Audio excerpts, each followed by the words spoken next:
Hi welcome back to my channel. ఈరోజు కథ ఓ ప్రియసఖి 41వ భాగాన్ని వినేద్దాం. మీకు ఇదే లాస్ట్ ఛాన్స్, చెప్తారా లేదా అని ఆర్యన్ అడిగినా కానీ ఆ నర్స్ సైలెంట్గానే ఉంటుంది. దాంతో ఆర్యన్కి పిచ్చ కోపం వస్తుంది. నిశ్చితంగా నర్స్ ఫేస్ని గమనిస్తాడు. తన భావాన్ని అర్థం చేసుకోవడానికి ట్రై చేస్తాడు. నర్స్ వీడేం చేస్తాడులే, చాలా సాఫ్ట్గా మాట్లాడుతున్నాడు. పెళ్ళాంతో రొమాన్సు, ఆ బఫోన్స్ జోక్స్ వేస్తుంటే ఆపుతున్నాడు. అంతకు మించి ఏం చేస్తాడులే అని అనుకుంటూ ఉంటుంది. ఆ భావం అర్థమైన ఆర్యన్కి చాలా కోపం వస్తుంది. ఆర్యన్ సామ్రాట్ని పిలుస్తాడు. నర్స్ వంక చూస్తాడు. ఇప్పుడు వీడిని ఎందుకు పిలుస్తున్నాడు అనే క్వశ్చన్ మార్క్ కనిపిస్తుంది తన ఫేస్లో. సామ్రాట్ అన్నాడు ఆర్యన్. ఏంటి బావా, నువ్వు చూసే సినిమాలో ఎంత అడిగినా సైలెంట్గా ఉంటే ఏం చేస్తారు అన్నాడు. సామ్రాట్ ఎందుకు అని అడగబోయి ఆర్యన్ కన్ను కొట్టి చెప్పు అన్నట్టు సైగ చేయడంతో ఆగిపోతాడు. ఏముంది బావా, మగాలనైతే బట్టలు ఉడదీసి తంతారు, మరి ఆడాలని అని చెప్పి కాస్త గ్యాప్ ఇస్తాడు సామ్రాట్. అప్పటికే నర్స్ గుట్టుకలు మింగడం గమనించి ముగ్గురు మనసులోని నవ్వుకుంటారు. హా, మరి ఆడవాళ్ళని చెప్పు, ఆపేశామే, నువ్వేం చెప్తే అది అమలు చేసేద్దాం, చాయిస్ ఈజ్ యువర్స్ అంటాడు ఆర్యన్. ఆ నర్స్ భయం భయంగా సామ్రాట్ ఏం చెప్తాడా అని చూస్తూ ఉంది. మరేమో ఆడవాళ్ళని కూడా అంటాడు సామ్రాట్. నో అని అరుస్తుంది నర్స్. ఏమైంది నర్స్ అలా అరిచారు అంటారు ముగ్గురు. మీరు మరీ ఇంత దుర్మార్గంగా ఆలోచిస్తారని నేను అనుకోలేదు అంది. అరే నర్స్, మేమింకా ఏమీ చెప్పలేదే అన్నాడు సామ్రాట్. మీరేం చెప్తారో నాకు అర్థమైంది అంది. అవునా, అంటే మీకు మైండ్ రీడింగ్ తెలుసా? నర్స్ అసహ్యంగా చూస్తూ ఉంది. ఇప్పటికైనా నోరు విప్పుతావా లేక సామ్రాట్ని కంటిన్యూ చేయమంటావా అంటాడు ఆర్యన్. ఏంటి బెదిరిస్తున్నారా అంది ఆ నర్సు. ఓ, నీకు అలా ఉందా? నేను చాలా సాఫ్ట్గా మాట్లాడుతున్నాను. నేను బెదిరించడం స్టార్ట్ చేస్తే ఎలా ఉంటుందో తెలుసా? సామ్రాట్, నువ్వు కంటిన్యూ చేయరా, ఏం చేస్తే బాగుంటుందంటావు? ఏముంది బావా, ఆ డాడీ ఎలాగో కట్టేసి ఉన్నాం కదా, అలానే ఆ క్లాక్స్ కూడా నోట్లో పెట్టి తర్వాత నేను ఇక్కడ బొద్దింకలను తెచ్చి వదులుతాను. అప్పుడు ఉంటుంది చూడు, అవి దీన్ని కొరుకుతుంటే, ఇది నోట్లో పెట్టిన క్లాత్ని కొరుకుతుంటే, నోట్లో మాట రాక ఒంట్లో నుంచి రక్తం వస్తూ ఉంటే, కాళ్ళు చేతులు కదలకుండా అవి దీని ఒంటి మీద కదులుతూ ఉంటే, ఈ అడవలేక అరవలేక ఏం చేయాలో అర్థం కాక అబ్బాబా ఎలా ఉంటుందంటే ఆ ఆర్తనాదాలు కూడా మన చెవిన పడవు. జస్ట్ ఫీలింగ్స్ అని అబ్జర్వ్ చేస్తూ ఎంజాయ్ చేయడమే అని సామ్రాట్ ఒక ఫీల్లో చెప్తాడు. నర్స్ మొహంలో నెత్తురు చుక్కలేదు, ఏడుపు రావట్లేదు, బాడీ షివర్ అవ్వడం ఆగట్లేదు. ఏంటి బావా, రియాక్షన్ లేదు, ప్లాన్ బాలేదా అన్నాడు సామ్రాట్. నర్స్ వీడైనా వద్దంటాడేమో అని ఆశగా చూస్తుంది. ఆర్యన్ అందరి వంక ఒకసారి చూసి శేఖర్ మాస్టర్ స్టైల్లో మాటలు లేవు అని సైగ చేస్తూ సూపర్ సూపర్ సూపర్ అని శేఖర్ మాస్టర్ స్టైల్లో గట్టిగా అరుస్తాడు. ఇంకెక్కడ నర్సు ఎప్పుడో షాక్లోకి వెళ్ళిపోయిందిగా. తనను అలా చూసి ముగ్గురు నవ్వు ఆపుకుంటూ ఉంటారు. ఆర్యన్, వీడి ఏంటి శాడిస్ట్లా బలి చెప్పాడు అన్నాడు అర్జున్. కదా, అయినా ఇలాంటి ఐడియాలు ఎలా వస్తాయరా బామ్మర్ది నీకు అన్నాడు ఆర్యన్. ఏదో మీ అభిమానం బా, అది సరే, ప్లాన్ అమలు చేసేద్దామా అన్నాడు. ఇది వద్దులేరా, నేను ఒకటి ఆలోచించాను అన్నాడు ఆర్యన్. ఏంటి బా, నేను అంత ఫీల్తో చెప్తే వద్దంటావు, పో, నన్ను డిసప్పాయింట్ చేసేసావు అంటాడు సామ్రాట్. అరే బామర్ది, నువ్వు ఫీల్ అవ్వకు, నేను చేసిన ప్లాన్ తర్వాత ఇది కూడా అమలు చేద్దాంలే. అలా అన్నావు, బాగుంది బావా అన్నాడు సామ్రాట్. ఇంతకీ నీ ప్లాన్ ఏంటి ఆర్యన్ అన్నాడు అర్జున్. ఏం లేదు అర్జున్, ఇప్పుడే వస్తానాగండి అని చెప్పి ఆర్యన్ బయటికి వెళ్ళిపోతాడు. ఏంటి అర్జున్, వీడు ఏదో ఉందని చెప్పి ఇప్పుడేమీ లేదు అంటున్నాడు. అబ్బా నువ్వు ఆగు సామ్రాట్, వాడు ఏం చేయబోతున్నాడు చూద్దాం. సామ్రాట్ నర్స్ వంక చూస్తాడు. తన ఆర్యన్ కొంచెం సాఫ్ట్ కదా, ఈ ఎదవ ఆలోచనలు చేయడు, ఏదో చిన్న పనిష్మెంటే ఇస్తాడు అని అనుకుంటూ ఉంది నర్సు. తన ఆలోచనలు అర్థమైనట్టు సామ్రాట్ ఒక ఈవిల్ నవ్వుకొని కాసేపు దీన్ని భయపెట్టాలి అనుకుంటూ అర్జున్ అన్నాడు సామ్రాట్. చెప్పు సామ్రాట్. ఆర్యన్ వచ్చేలోపు ఖాళీగా ఉండడం దేనికి అంటే అంటే ఏంటంటే, ఎలాగో ఆర్యన్ నా ప్లాన్ కూడా అమలు చేస్తానంటున్నాడు కదా. అయితే ప్లాన్లో చిన్న చేంజ్ చేద్దాం అనుకుంటున్నాను. నర్స్ వీళ్ళ మాటలు వింటూ ఉంది. కాస్త మంచిగా ఇస్తారేమో అని ఆశగా చూస్తూ ఉంది. అంటే ఏం చేయాలనుకుంటున్నావు అన్నాడు. అపరిచిత మూవీ చూసావు కదా? అవును. అందులో ఒకడికి విక్రమ్ పనిష్మెంట్ ఇస్తాడు కదా. సరిగ్గా చెప్పు సామ్రాట్, ఏం పనిష్మెంటో? అదే అర్జున్ ఒకడిని చెట్టుకి కట్టేసి వాడిపైకి జలగల్ని వదులుతాడు కదా. వాట్ అన్నాడు అర్జున్. సామ్రాట్ అర్జున్కి కన్ను కొడతాడు. అర్జున్కి అర్థమై నవ్వుకుంటాడు. అలానే మనం దీనిపై కూడా బొద్దింకలు బదులుగా జలగల్ని వదులుదాం. అప్పుడు అవి రక్తం పీల్చుకుంటూ ఉంటే ఇది గిలగిలా కొట్టుకుంటూ ఉంటే వస్తుంది చూడు మజా.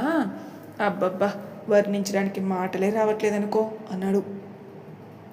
వీడు సినిమా పిచ్చితో నన్ను పైకి పంపించేసేలా ఉన్నాడే, దేవుడా ఇప్పుడు ఎలా తప్పించుకోవాలి అని అనుకుంటూ ఉంది నర్స్. అబ్బా, అచ్చం సైకోలానే చాలా బాగా ఆలోచిస్తున్నావు సామ్రాట్ అన్నాడు. హే థ్యాంక్ యూ అన్నాడు సామ్రాట్. ఇంతలో ఆర్యన్ లోపలికి వస్తాడు. వచ్చాడమ్మా, ఏం చేసి వచ్చాడో బయట అన్నాడు సామ్రాట్. ప్లాన్ అన్నావు కదా ఆర్యన్, ఏమైంది? తీసుకొచ్చాను అన్నాడు. ఏంటి ప్లాన్ని తీసుకొచ్చావా? ఇది విచిత్రంగా లేదు, ఎవరైనా ప్లాన్ వేస్తారు, నువ్వు తీసుకొచ్చావు అంటాడు సామ్రాట్. ఆర్యన్ సామ్రాట్ వంకే చూస్తాడు. సామ్రాట్ నోరు మూస్తాడు. చెప్పు ఆర్యన్, ఏంటా ప్లాన్ అన్నాడు. రెడీ కామ్రేడ్స్, కమాండ్ 1 2 3 అని అనగానే డోర్ తీసుకుని ఆడ లేడీస్ అంతా ఎంటర్ అవుతారు. సామ్రాట్ అర్జున్ షాక్ అయితే వాళ్ళ చేతుల్లో ఉన్నవి చూసి నర్స్ పై ప్రాణాలపైనే పోయాయి. డోర్ తెరుచుకొని దివి, గౌరీ, సుజాతతో పాటు కాస్త కోలుకున్న భూమి, అప్పుడే వచ్చిన దీప కూడా ఉంది. అసలు ఏం జరిగిందంటే ఆర్యన్ భూమి ఉన్న వార్డు దగ్గరికి వెళ్తాడు. బయటే ఉన్న ఆడవాళ్ళని తీసుకుని భూమి రూమ్లోకి వెళ్తాడు. అప్పటికే అక్కడ మిగిలిన ముగ్గురు మగవాళ్ళు అంటే నాగ్, ప్రతాప్, కార్తీక్ ఉన్నారు. కార్తీక్ దగ్గర యాష్ కూడా ఉంది. ఆర్యన్ తనని బయటికి తీసుకెళ్ళమని కార్తీక్కి సైగ చేస్తాడు. కార్తీక్ పాపని ఐస్ క్రీమ్ కొనిస్తానని చెప్పి అక్కడి నుంచి తీసుకెళ్ళిపోతాడు. ఏమైందండి, అందరూ ఇలా వచ్చారు అంది భూమి. మీ అందరికీ నేను ఒక విషయం చెప్పాలి అనుకుంటున్నాను, జాగ్రత్తగా వినండి అండ్ భయపడకండి. ఏమైంది బాబు, ఎందుకు ఇలా మాట్లాడుతున్నావు అన్నారు ఆడవాళ్ళు. కూల్, అందరూ రిలాక్స్ అవ్వండి. అదేంటంటే నాకు, యాష్కి, భూమికి థ్రెట్ ఉంది. అందరూ ఆశ్చర్యపోతారు. అందరితో పాటు భూమి కూడా ఆశ్చర్యపోతుంది. తనకి ఆర్యన్ మాత్రమే అనుకుంది, కానీ యాష్ కూడా తెలిసి భయపడుతుంది. ఏమంటున్నావు ఆర్యన్, మీ పైన పగ సాధించే వాళ్ళు ఎవరున్నారు అన్నారు ఆడవాళ్ళు. అది నేను ఇప్పుడు చెప్పలేను. ఈ ఇన్ఫర్మేషన్ ఎందుకంటే మీరు భూమిని, యాష్ని జాగ్రత్తగా చూసుకుంటారని, వాళ్ళని కొన్ని రోజులు కనిపెట్టుకుని ఉంటారని. ఇంకా నాకు మీ నుంచి ఒక సహాయం కూడా కావాలి. అప్పుడే సామ్రాట్ చెప్పడంతో భూమికి ఏమైందా అని కంగారుగా లోపలికొచ్చిన దీప ఇవన్నీ వింటూ ఉంది. ఏంటది అన్నారు ఆడవాళ్ళు. అది ఇక్కడ ఒక అమ్మాయి భూమిని చంపడానికి వచ్చింది. వాట్ అంటారు అందరూ. భయపడకండి, తనని నేను పట్టుకున్నాను అండ్ ఇక్కడే ఉంటే భూమికి ఇలాంటి ప్రమాదాలు రావచ్చు, అందుకే తనని త్వరగా డిశ్చార్జ్ చేసేలా చూస్తాను అని చెప్తాడు. అందరూ సరే అని ఆ సహాయం ఏంటి అని అడుగుతారు. భూమి కోసం వచ్చిన ఆ అమ్మాయి నేనెంత అడిగినా నోరు విప్పట్లేదు. ఏదైనా చేద్దామంటే ఆడపిల్ల, అందుకే మీ హెల్ప్ కావాలి. మీరు ఏదైనా చేసి తన నిజం చెప్పేలా చేయాలి. అందరూ ఆలోచిస్తూ ఉంటారు. బయట నుంచి తప్పకుండా చేస్తాం సార్ అన్నమాట వినపడడంతో అందరూ అటు చూస్తారు. భూమి హ్యాపీగా దీప అంటుంది. దీప కూడా భూమి దగ్గరికి వచ్చి తనని హక్ చేసుకుంటుంది. ఎలా ఉన్నావే అంది భూమి. నేను బాగున్నాను, కానీ నువ్విలా. ఏం కాలేదులే, నేను బాగున్నాను. సరే పాపేది? పాప ఆయన దగ్గర ఉంది. మరి సందీప్ ఏడి? ఎక్కడున్నాడులే, కానీ మీకు థ్రెట్ ఏంటి? నాకు తెలిస్తే నీకు చెప్పను, ఆర్యన్కి తప్ప ఇంకెవరికి తెలియదు అంది భూమి. మీ ఫ్రెండ్స్ పరామర్శలు అయిపోతే నేను స్టార్ట్ చేస్తాను అన్నాడు ఆర్యన్. సారీ సార్ అంది. సార్ వద్దులే దీప, ఆర్యన్ నన్ను పిలువు చాలు అన్నాడు. దీప స్మైల్ ఇస్తుంది. సో మీరు ఏం చేయాలో మీకు తెలుసుగా, ఏం చేసైనా సరే తన నిజం చెప్పేలా చేయండి అంటాడు. ఆడవాళ్ళందరూ సరే అంటారు. భూమి కూడా వద్దు అన్నా వినకుండా నన్ను ఏం చేసినా పర్వాలేదు, కానీ నీ జోలికి, యాష్ జోలికి వస్తే నేను ఎలా కామ్గా ఉంటాను అని చెప్పి మరీ వచ్చింది. అలా ఆర్యన్ తెచ్చిన ఆయుధాలు అంటే ఒకరు చీపురు, ఒకరు పెద్ద కర్ర, ఒకరు కారప్పొడి, ఇంకొకరు అట్లకాడ, ఒకరు గెరిటె, ఇలా అన్నీ పట్టుకుని యుద్ధానికి రెడీ అయిపోతారు. ఇది జరిగింది. వీరి చేతిలో ఉన్న వాటిని చూసి నర్సు వణికిపోతూ ఉంది పాపం. అందరూ రెడీ అనుకుని నర్స్ దగ్గరికి వెళ్తారు. నర్స్ చుట్టూ తిరుగుతూ ఉంటారు. గౌరీ, సుజాత అయితే ఏమే మా భూమినే చంపాలని చూస్తావా, నీకెంత ధైర్యమే అని వాళ్ళ దగ్గరున్న చీపులతో 4 తగిలిస్తారు. ఆ నర్సు నొప్పికి అంటూ గట్టిగా అరుస్తుంది. అరవకో, నీకు అంత బలుపుంటే మా అన్నయ్య అడిగితే నోరు విప్పలేదంటే అని తను పట్టుకున్న అట్లకాడుతూ నెత్తిపైన 4 పీకుతుంది దీప. ఆ నర్సు నొప్పితో అరుస్తూ ఉంది. మా భూమి ఏం చేసిందే నిన్ను, కనీసం నీ మొహం కూడా ఎవరికి తెలీదు, అలాంటిది తనపైన అంత కోపం ఎందుకే నీకు అని గెరడితో మాడు పగిలేలా కొడుతుంది దీప. ఆ నర్సుకి ఏడుపు వచ్చేస్తుంది. చివరిగా భూమి నర్స్ జుట్టు పట్టుకుని నర్స్ తలపైకి లేపి, చెప్పే నన్ను చంపాల్సిన అవసరం నీకేంటి, ఎవరు చెప్పారు నీకు ఇలా చేయమని అని అడుగుతుంది. అబ్బో ఏం అడుగుతుందో, మొగుడు పిల్లలు ఇద్దరూ ఒకటేనా, ఆయన కూడా ఈవిడలాగని చాలా సాఫ్ట్గా అడిగాడు. ఇలా అడిగితే అదేం చెప్తుంది అంటాడు సామ్రాట్. అలా అంటుండు కానీ ఆడవాళ్ళందరూ సామ్రాట్ వంక కోపంగా చూస్తారు. సామ్రాట్ భయపడిపోయి oh sorry ladies you carry on అంటాడు. వదిన ఇది మాటలతో వినదు కానీ ఆ కారం దాని కళ్ళలో కొట్టు, దెబ్బకి కళ్ళతో పాటు నిజం కూడా బయటికి రావాలి అంటుంది దివి. అబ్బో కాబోయే మొగుడు పిల్లలు ఒకరినొకరు ఏమాత్రం తీసిపోరుగా ఇద్దరు ఒకేలాగా ఆలోచిస్తున్నారు అని ఆర్యన్ సామ్రాట్కి మాత్రమే వినపడేలా అంటాడు అర్జున్. ఆర్యన్ నవ్వుతాడు. సామ్రాట్ ఉడుక్కుంటాడు. చెప్పు కొట్టమంటావా, అలానే కళ్ళల్లో కొట్టనా నోట్లో కొట్టనా, పోనీ చెవులో కానీ ముక్కుల్లో కానీ ట్రై చేయమంటావా అంటుంది భూమి. వద్దు వద్దు చెప్తాను అని అరుస్తుంది నర్సు. గుడ్ చెప్పు, అసలు ఎవరు నువ్వు, ఇలా ఎందుకు చేయాలనుకున్నావు? నేను ఇక్కడ నర్స్ని, ఒక అతను డబ్బిస్తే ఇలా చేశాను అంతే అంతే అంది. దాంతో భూమికి పిచ్చ కోపం వచ్చి కారెట్ డబ్బా పక్కన పెట్టి చీపురు తీసుకుని ఎడాపిడ వాయించేస్తుంది. ఆ నర్సు వద్దు కొట్టకు అని గట్టిగా అరుస్తూ ఉంటుంది. భూమి ఆపి నర్సు వంకే చూస్తుంది. చెప్పానుగా మళ్ళీ ఎందుకు కొడుతున్నావు? భూమి నర్సు చెంపపైన గట్టిగా ఒకటి పీకుతుంది. నర్సు కళ్ళు బయలు గమ్ముతాయి. ఓయ్ నీకేమైనా పిచ్చా, చెప్పమన్నావు చెప్పాను, మళ్ళీ ఎందుకు కొడుతున్నావు అంది నర్స్. నిజం చెప్తే ఎందుకు కొడతానే నేను అంది భూమి. వాట్, నిజం కాదని ఎందుకు అనుకుంటున్నావు నువ్వు? మరి నీకు నేను అంత వెరిదాంలా కనిపిస్తున్నానా? నువ్వు కేవలం డబ్బు మాత్రమే తీసుకుని ఈ పనికి ఒప్పుకున్నావంటే ఇన్ని దెబ్బలు ఎందుకు భరిస్తావు? ఇంకేదో ఉంది, మర్యాదగా చెప్తావా లేక మళ్ళీ మమ్మల్ని మొదటి నుంచి మొదలు పెట్టమంటావా అంటుంది భూమి. నో, కానీ నేను చెప్పలేను, అర్థం చేసుకోండి. ఏం అర్థం చేసుకోవాలి? మేడం నిజంగా నేను చెప్పలేని పరిస్థితిలో ఉన్నాను, అందుకే మీరు ఎంత కొట్టినా భరించాను, కానీ నేను తీసుకునేది డబ్బులు కాదు. మరి అసలు ఏం చెప్పాలనుకుంటున్నావు? నువ్వు క్లారిటీగా చెప్పు అంది భూమి. అదే కదా మేడం నేను చెప్పేది, నేను చెప్పే పరిస్థితిలో లేను. ఉఫ్, చెప్తే ఏమవుతుంది మేడం? మీకు తెలీదు, మిమ్మల్ని చంపమని చెప్పిన అతను ఇక్కడే తిరుగుతున్నాడు. మీకు నేను చెప్తే నేను బ్రతకనివ్వడు, అలానే నా అన్నని కూడా నాకు దక్కనివ్వడు.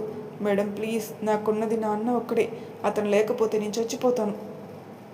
ఇదేదో ముందే చెప్పచ్చుగా, నువ్వు ఎంతకి చెప్పకపోయేసరికి నీకు తెలిసి చెప్పట్లేదేమని మేము ఇలా చేయాల్సి వచ్చింది. చూడు ఎలా దెబ్బలు తిన్నావో అంది భూమి.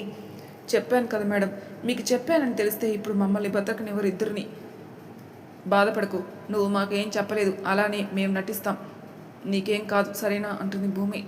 థ్యాంక్స్ మేడం అంటుంది నర్స్. భూమి వాళ్ళ ఆర్యన్ దగ్గరికి వస్తారు. నర్స్ అమ్మయ్య అన్నట్టు ఊపిరి పీల్చుకుంటుంది. ఆర్యన్ అది గమనిస్తాడు. తనకు తెలిసేంతవరకు చెప్పింది ఆర్యన్. ఇప్పుడు మనం ఏం చేద్దాం? నేను చూసుకుంటాను డార్లింగ్, ఇప్పటికే చాలా అలసిపోయావు, వెళ్ళి రెస్ట్ తీసుకో అని భూమి నుదుటి మీద ముద్దు పెట్టుకుంటాడు. అందరూ నవ్వుకుంటూ బయటికి వెళ్ళిపోతారు. అరే బావా, మేము ఇక్కడే ఉన్నాంరా అంటాడు సామ్రాట్. ఎవరు ఉండమన్నారా, అందరూ వెళ్ళిపోయారుగా, నువ్వు కూడా పో. అంతేలే బా, భార్య వచ్చిందని బామ్మర్తికి బ్రేకప్ చెప్పేస్తున్నావు కదా, నా అవసరం కూడా నీకు వస్తుంది, అప్పుడు చెప్తాను ఈ పని అంటాడు. నోరు మూసుకొని పోరా అని సామ్రాట్ కూడా బయటికి తూసిస్తాడు. ఏంటి ఆర్యన్ ఇది, తనని ఎందుకు పంపించావు? చూడు మనం ఏదో చేస్తున్నాం అనుకుంటారు అందరూ, పద బయటికి వెళ్దాం అంది. సరే పద అని ఆర్యన్ కూడా భూమితో పాటు బయటికి వెళ్ళిపోతాడు. సార్ నా కట్లు విప్పి వెళ్ళండి అంటుంది నర్స్. ఓ సారీ మిస్, నేను నా భార్యని తప్ప ఎవరిని ముట్టుకోను, మీ కట్లు సామ్రాట్ వచ్చి కట్లు విప్పుతాడులే అంటాడు. తను అందరినీ ముట్టుకుంటాడా అంది నర్స్. లేదు మిస్, వాడు ఎలా కట్లు విప్పుతాడో వచ్చాక చూడండి అని చెప్పి ఆర్యన్ భూమిని తీసుకుని బయటికి వెళ్ళిపోతాడు. నర్స్ అవాక్ అవుతుంది. ఇప్పుడు సామ్రాట్ వచ్చి మళ్ళీ ఏమైనా తెక్క పనులు చేస్తాడేమోని, కానీ తన నిజం ఒప్పేసుకుందిగా, ఇక ఏమీ అనలే అని ధీమాగా ఉండిపోయింది. ఆర్యన్ బయటకు వచ్చి భూమిని రూమ్లోకి తీసుకుని వెళ్తాడు. సామ్రాట్ని నర్స్ దగ్గరికి వెళ్ళమని చెప్పి దీపాని ఒక రూమ్లోకి తీసుకుని వెళ్తారు ఆర్యన్ అర్జున్. ఏమైంది ఆర్యన్, ఎందుకు ఇక్కడ తీసుకొచ్చారు అంది దీప. నాకు ఒక ఇన్ఫర్మేషన్ కావాలి దీప. చెప్పండి ఏం కావాలి? యాష్ పేరెంట్స్ గురించి చెప్పండి అన్నాడు ఆర్యన్. అంటే వాళ్ళు ఏం చేస్తూ ఉండేవాళ్ళు? వాళ్ళ మ్యారేజ్, యాష్ పుట్టడం అంతా.